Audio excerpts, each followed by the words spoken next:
Hello friend, मैं हूँ सिराज। हम सीख रहे हैं पीएचपी, जिसमें हम सुपर ग्लोबल ऐड करे थे। लास्ट हमारा वीडियो था सेशन के ऊपर, जिसमें मैंने आपको सेशन में कुछ एक HTML का फॉर्म बनाकर उसमें मैंने आपको सेशन को कैसे यूज़ किया जाता है ऐसे मैंने पूरा एक एक्सप्लेन किया था। तो इस वीडियो में मैं आपको ये बता देना चाह रहा हूँ कि सेशन का जो हमने टॉपिक किया था, इसमें हम एक टॉपिक रह गया था जिसमें हम सेशन को डिलीट करते हैं। इस सेशन को भी डिलीट भी किया जाता है। जिस तरह से हम सेशन को स्टार्ट करते हैं उसी तरह से हमें सेशन को डिलीट करना होता है। तो सेशन को डिलीट करने की सिचुएशन कब आती है? सेशन को डिलीट करने की सिचुएशन आती है जब कोई यूज़र लॉगआउट पे क्लिक करता है। तो लॉगआउट पे क्लिक करने के बाद उसका सेशन पूरी तरह से डिलीट हो जाता है। मीन्स ये कि वो फिर से लॉगिन फिर से पेज को रिफ्रेश करके वो फिर से अपने अकाउंट पर नहीं जा सकता। तो इसका मतलब ये है कि वो उसे फिर से लॉगिन करना पड़ता है जब एक बार वो लॉगआउट पे क्लिक कर देता है। अगर मान लीजिए कि लॉगआउट पे क्लिक करने के बाद अगर कोई उसके पेज को फिर से रिफ्रेश कर दे और वो फिर से लॉगिन हो जाए ऑटोमेटिकली सेशन के थ्रू, तो ये तो एक तरह से उसकी अकाउंट की हैकिंग हो जाएगी या हमारे सर्वर के डेटाबेस की फाइल करप्ट हो सकती है। तो इसलिए हमें सेशन को पूरी तरह से डिलीट भी करना होता है। जब कोई यूज़र अपना लॉगआउट पे क्लिक करे तो हमें सेशन पूरी तरह से डिलीट करना होता है। तो सेशन को डिलीट करने की मेथड होती है, वैसे यूज़ की जाती है डिस्ट्रॉय करके एक मेथड होती है जिसके थ्रू पूरी तरह से सेशन को डिलीट कर दिया जाता है। तो इसके तरह से पूरा सेशन डिलीट होता है। तो हम इसके बारे में डिस्कस करेंगे।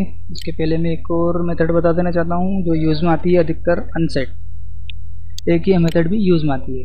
डिस्ट्रॉय वो मेथड होती है जिसकी तरह से पूरा सेशन डिलीट हो जाता है, ऑल सेशन। मीन्स ये समझ लीजिए कि एक तरह से हमने ब्राउज़र को क्लोज कर दिया और फिर से ब्राउज़र ओपन कर रहे हैं तो हमें फिर से सेशन बनाना है।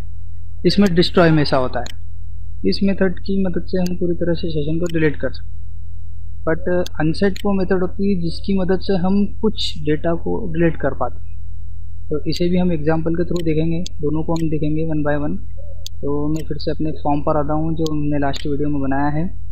तो यहाँ पर ये एक HTML का फॉर्म है जिसमें मैंने एक फॉर्म फिलअप किया था और दूसरी मेथड हमने बनाई थी जिसमें हम सेशन को यूज़ कर रहे थे, मीन्स प्रिंट कर रहे थे।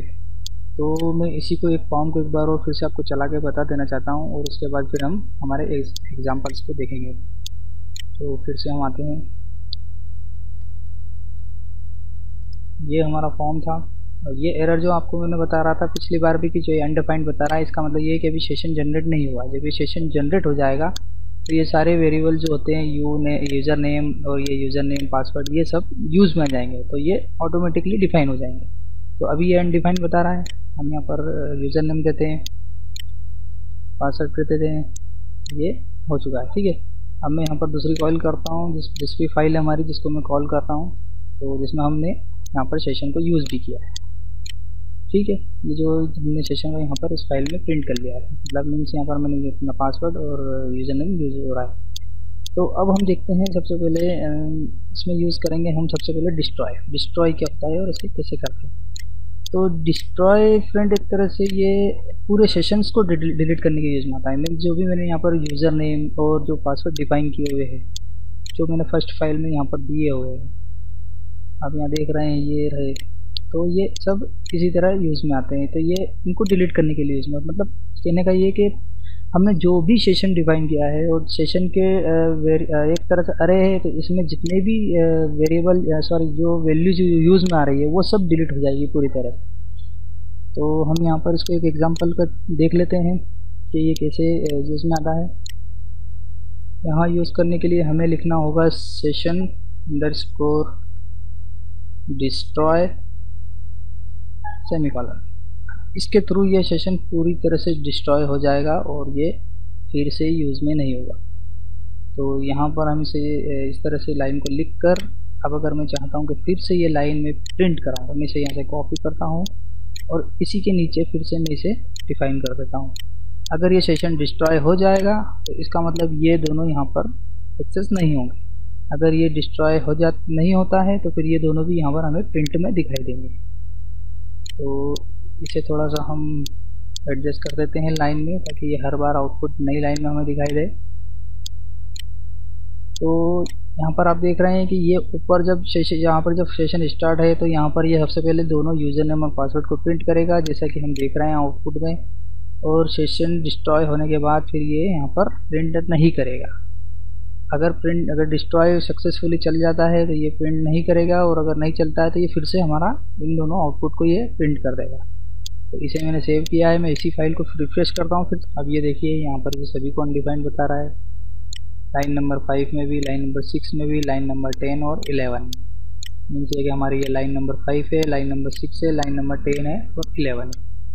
तो हमने जो फर्स्ट टाइम जो रिफ्रेश किया था उसमें इसने हमें वैल्यूज़ दिखाई थी, लेकिन हमने फिर से एक बार और रिफ्रेश किया तब इस ब्राउज़र ने क्या किया कि नया डेटा दिखाया हमें। जो फाइल का जो हमारा डेटा है वो नया डेटा दिखाया है, जिसमें उसने सेशन को डिस्ट्रॉय कर दिया। अब अगर मैं फिर से फाइल 1 को कॉल करता हूँ तो फॉर्म जनरेट होना चाहिए, वेलकम मैसेज जनरेट नहीं होना चाहिए, यहाँ पर फॉर्म जनरेट होना चाहिए।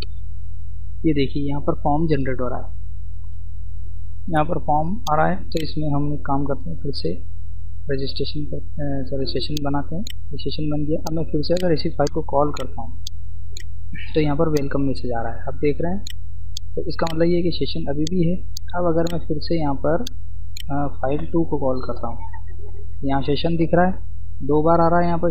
फिर से मैं इसे रिफ्रेश करता हूँ तो सेशन डिस्ट्रॉय हो गया। तो इस तरह से हम सेशन को डिस्ट्रॉय मेथड के थ्रू डिस्ट्रॉय कर सकते हैं। सेशन को डिस्ट्रॉय करने के लिए भी शर्त यही कि हमें यहाँ पर सेशन को एक क्वेरी लिखना होती है, जिससे कि हम सेशन को डिस्ट्रॉय कर सकें। तो इसको डिस्ट्रॉय करके हम एक तरह से पूरे सेशन को डिलीट कर देते हैं, ताकि यूज़र फिर से अपना लॉगिन नए सिरे से स्टार्ट कर सके। तो ये था डिस्ट्रॉय।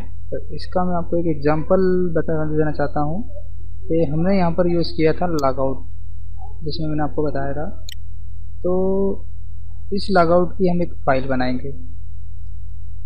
इस फाइल में हम सेशन को डिस्ट्रॉय कराएंगे, जिससे कि यूज़र जब लॉगिन होगा तो वो लॉगआउट पे क्लिक करेगा तो उसका सेशन यहाँ से डिस्ट्रॉय हो जाएगा और वो फिर से लॉगिन कर सकता है। तो मैं यहाँ पर एक फ़ाइल लेता हूँ फिर से नई, इसे सेव करते हैं लॉगआउट के नाम से, logout.php। अब इस फाइल में मैं फिर से PHP के कोड्स लिखता हूँ,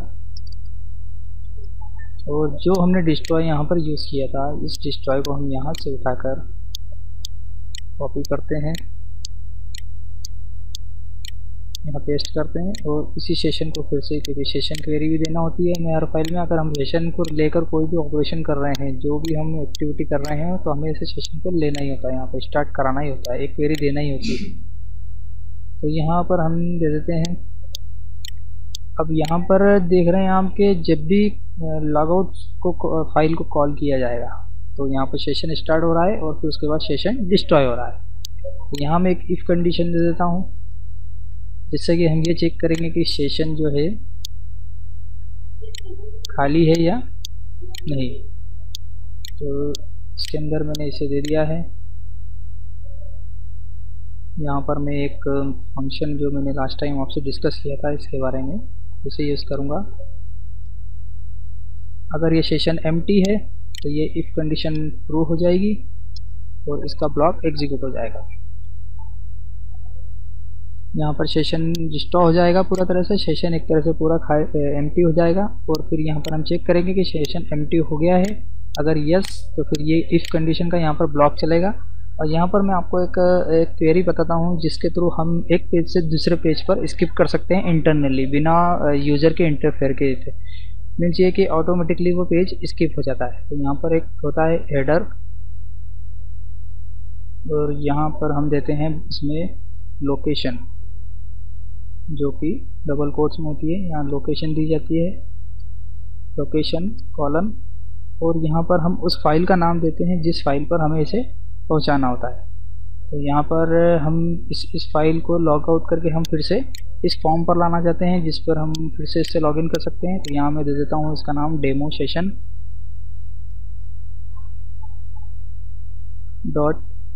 .php। ये अभी लोकल फोल्डर पर ही हमारा प्रोजेक्ट चल रहा है, इसलिए ये PHP का कंपाइलर इसे लोकल फोल्डर में ही सर्च करेगा। इसमें लोकेशन देने के लिए हम यहाँ पर आते हैं। यहाँ पर आप देखिए लोकेशन की पूरी फोल्डर दे रहे हैं। यहाँ से हम इसे कॉपी करेंगे और फिर यहाँ पर आकर इसे पेस्ट करेंगे। तो ये एक कंप्लीट लोकेशन है हमारी लोकल होस्ट में। न्यू फोल्डर में हमारी सारी फाइल बन रही है और ये हम इस फाइल को कॉल करना चाहते हैं। इसे मैं सेव करता हूँ। तो ये हमारा एक लॉगआउट का फॉर्म जनरेट हो चुका है। अब हम आते हैं फिर से हमारे फॉर्म पर।